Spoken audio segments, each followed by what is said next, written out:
Assalamualaikum warahmatullahi wabarakatuh. Selamat pagi Mas Jimmy selaku dosen pembimbing pada mata kuliah pemrograman.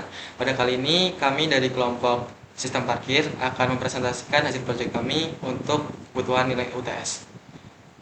Izin memperkenalkan diri sebelumnya, saya Muhammad Irhamai Haki dengan NIM 0520230042. Dan saya Muhammad Rizky Haji Widodo dengan NIM 0520230049. Lalu yang terakhir ada saya Rafli Atal Ramadan dengan NIM 0520230051.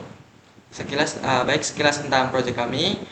Sistem parkir ini meliputi dari sistem manajemen dan juga sistem monitoring untuk yang melihat bagaimana sistem parkir diatur dengan otomasi dan juga monitoring yang memudahkan pengguna dan juga operator dari tempat parkir itu sendiri. Terima kasih. Berikut akan kami sampaikan lebih detailnya.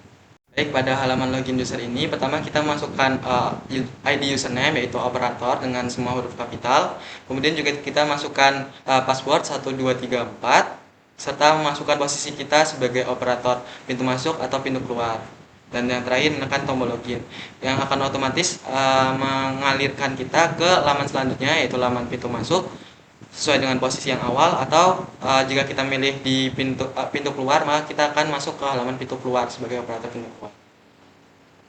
Baik, setelah ini saya akan menjelaskan terkait codingannya. Yang pertama kali pada pemrograman ini adalah kita menyimpan setiap inputan yang didapat dari user box dan juga password serta combo box di setiap variabel. Dan kemudian selanjutnya ada program utama di mana terlebih dahulu program mengecek apakah inputan sudah terisi atau belum. Dan jika sudah terisi sesuai dengan ketentuan, username-nya yaitu operator dan passwordnya 1234, maka akan menjalankan langkah selanjutnya yaitu membaca posisi di pintu masuk atau pintu keluar yang akan mengarahkan kita sesuai dengan formnya. Ketika pintu masuk maka masuk form 2 dan ketika pintu keluar maka masuk ke form 3. Seperti itu. Selanjutnya akan dijelaskan terkait halaman login yang akan dilanjutkan oleh Rafli Atal. Baik, untuk selanjutnya ada slide dari parking in, yang dimana pertama-tama di slide ini kita memasukkan terlebih dahulu nomor plat kendaraan yang akan masuk ke tempat parkir dengan nomor plat kendaraan B1234CD, lalu kita pilih jenis kendaraan mobil, lalu kita menekan tombol input yang dimana akan tampil notifikasi kapasitasnya berkurang, lalu akan ada indikator bahwa kendaraan berhasil masuk dan akan tertampil pada dashboard. Di sini ada program dari slide parking in. Di sini ada dictionary yang berfungsi untuk mensinkronkan data dari form 1 ke form yang lainnya. Lalu di sini ada program utamanya yang dimana nomor kendaraan dan jenis kendaraan wajib diisi pada textbox 1 dan combo box 1. Apabila textbox dan combo box tersebut kosong, tidak diisi, maka akan muncul peringatan nomor kendaraan dan jenis kendaraan wajib diisi. Dan apabila motor ataupun mobil yang berhasil masuk ke dalam parkiran, maka akan menampilkan kapasitas dari kendaraan tersebut akan berkurang. Apabila kapasitas kurang dari 0, maka akan menampilkan kapasitas penuh atau error. Lanjut, di sini ada program untuk dashboardnya sendiri yang dimana berisi nomor kendaraan, jenis kendaraan, dan waktu masuk. Apabila kendaraan berhasil diinput, maka akan menampilkan data kendaraan berhasil disimpan. Apabila data kendaraan sudah ada, maka akan muncul nomor kendaraan sudah terdaftar. Lanjut, di sini ada button 2 yang berfungsi untuk kita lanjut ke form 3 atau form parking out. Lalu di sini yang terakhir ada program dari lampu indikator tersebut, di mana di sini ada letak koordinatnya dan di sini juga ada warnanya, brush warna atau bentuknya. Terima kasih. Selanjutnya akan ada slide parking out yang akan disampaikan oleh Muhammad Rizky Haji Widodo. Terima kasih. Oke, baik, di sini selanjutnya ada halaman parking out yang dimana ini untuk kendaraan keluar. Jadi di sini kita memasukkan nomor plat kendaraan sebelumnya yang sudah tertera, terus jenis kendaraannya juga mobil, dan kita tekan tombol periksa untuk mengetahui total tarifnya. Kemudian di sini kita memasukkan nominal pembayarannya, berapa yang dia bayar untuk parkirnya. Dan terus kita masukkan input dan muncul di sini tertera nomor kendaraannya, jenis kendaraan, waktu masuk serta durasinya berapa menit, total tarif, waktu keluar, pembayarannya berapa, dan kembaliannya itu berapa. Saya selanjutnya akan menjelaskan program codingannya. Yang pertama itu ada di private void form 3 lot, itu ada untuk menginisialisasi warna lampu dari abu-abu yaitu mati, dan interval waktunya itu 1000 atau 1 detik. Kemudian di sini ada private void clear form untuk meng-clear semua inputan yang ada di textbox 1, combo box 1 sampai dengan textbox 4. Kemudian di sini ada private void untuk button periksa. Jadi ketika di textbox 1 dan combo box 1 itu tidak ada isinya, maka akan muncul peringatan yaitu nomor kendaraan dan jenis kendaraan wajib diisi.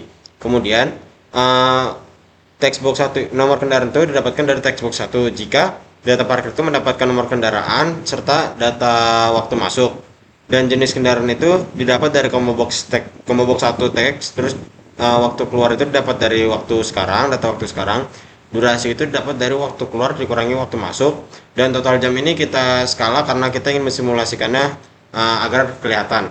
Terus ada inisiasi tarif yaitu jenis kendaraan, apabila mobil maka 5.000 dan selain mobil maka 3.000 atau motor. Terus total biayanya itu dihitung dari total jam dikali dengan tarif, dan nantinya total biayanya itu akan muncul di textbox 3. Kemudian jika nomor kendaraan yang diketik tidak ada di data sebelumnya atau di form sebelumnya, maka akan muncul peringatan nomor kendaraan tidak ditemukan atau error. Kemudian di sini ada private void button untuk inputan. Jika di textbox 3 itu tidak ada isinya, maka akan muncul peringatan total biaya belum dihitung. Silakan tekan tombol hitung biaya. Kemudian pembayarannya itu textbox 3 itu untuk menampilkan total biaya, dan textbox 2 itu ditampilkan untuk pembayaran. Kemudian apabila di textbox pembayaran itu kurang dari total biaya, maka akan muncul peringatan uang pembayaran kurang.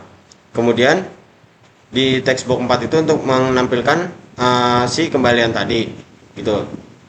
Terus selanjutnya di sini ada data grid view 1 yaitu menampilkan semua data yang tadi seperti nomor kendaraan, jenis kendaraan, waktu masuk, durasi, total tarif, waktu keluar, pembayaran serta kembalian. Dan mungkin sekian itu dari program yang parking out. Terima kasih. Pada kesempatan kali ini saya akan menjelaskan terkait tampilan dari monitoring, di mana pertama kita dapat melihat bagaimana tampilan dari tempat parkir yang ada, kemudian juga terdapat informasi mengenai tempat, tanggal, tarif, dan juga kontak yang bisa dihubungi jika customer mendapat suatu masalah. Kemudian juga tertampil kapasitas yang tersedia untuk motor dan juga mobil. Dan pada program kali ini kami menyeting sebagai sensor kapasitif yang akan mendeteksi keberadaan dari setiap kendaraan. Semisal sensor 1 ditekan pada motor, maka akan berubah indikator menjadi warna merah yang berarti tempat tersebut sudah diisi oleh motor. Jadi pelanggan yang akan parkir tahu bahwa slot 1 pada motor sudah terisi. Begitu juga untuk slot mobil. Baik, berikut adalah codingan yang kami gunakan pada form monitoring. Yang pertama itu kita melakukan inisiasi pada warna dan juga posisi untuk setiap lingkaran yang menunjukkan bahwa lampu itu adalah indikator lampu. Kemudian juga ada kapasitas untuk motor dan juga mobil. Kemudian kita memanfaatkan sistem fitur array untuk memaksimalkan atau mempermudah dari penempatan lampu-lampunya. Seperti itu. Kemudian di sini kita untuk menyeting informasi-informasi yang akan ditampilkan. Kemudian setelahnya yaitu ini adalah codingan yang kami gunakan untuk memanfaatkan array untuk menggambar lingkaran sebagai indikator dari lampu sendiri. Kemudian di sini ada void yang akan dijalankan ketika setiap sensor ditekan, yaitu di mana akan merubah warna motor dan juga akan mengurangi kapasitasnya jika ditekan pertama kali, dan juga akan mengubah warna lampu menjadi abu-abu kembali, dan juga menambah kapasitas jika ditekan untuk kedua kalinya. Kemudian di sini kita menginisiasi bahwa motor itu sebagai suatu keadaan true atau benar, dan juga mobil sebagai suatu keadaan false. Jadi dari setiap sensor atau tombol mendeteksi arahnya di mana, juga daripada kondisinya true atau false untuk menentukan letak dari setiap lampu yang akan dinyalakan. Mungkin cukup sekian penjelasan dari saya terkait form monitoring ini. Akan kami tutup pada presentasi kali ini. Baik, mungkin cukup sekian sesi presentasi dari kami terkait proyek ini. Semoga apa yang kami buat dapat mendukung terjadinya digitalisasi dan juga otomasi pada sistem monitoring dan juga sistem manajemen parkir. Kurang lebihnya kami mohon maaf. Wassalamualaikum warahmatullahi wabarakatuh. Selamat pagi.